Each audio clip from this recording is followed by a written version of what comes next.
Bismillaahi Raxmaani Raxiim. Waxyaabo nolosha kaa caawin doona. Dabcan waa muuqaal kooban.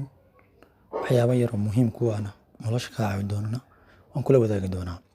Horta marka koowaad Allah ka cabso. Allah ka cabsigu waa furaha nolosha. Ilaali waqtiga salaadaada.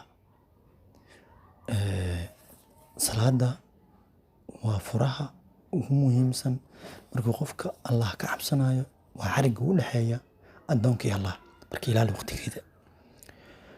3 labada waalid oo ixsaan fal maarin noqo dadaal inta tabartaada 4 quraanka akhri quraan akhriska maalin walba joogtaa ku ahaada insha Allah 5 digriga badi inaad Allah xusto in badan laga helo يعني subax walbaahi iyo galab walbaahi xuska alle insha Allah afkaaga carabkaaga ka qoyna 6 hal laga nabadgal adiga horta aan laga nabadgal وحديث النبي waa yani qofka muslimka waa midka laga nabadgala carabkiisa iyo gacantiisa 7 runta sheeg wax walba oo yani noloshaada quseeya runta ka sheeg waliga naftaada ha barin been haddii aan naftaada been u sheegto kana sheegto waxyaabaha yani dadka kala dhaxeeya waxay noqon doontaa inay macaamiil kula noqdaan dad xun sidaas darteeda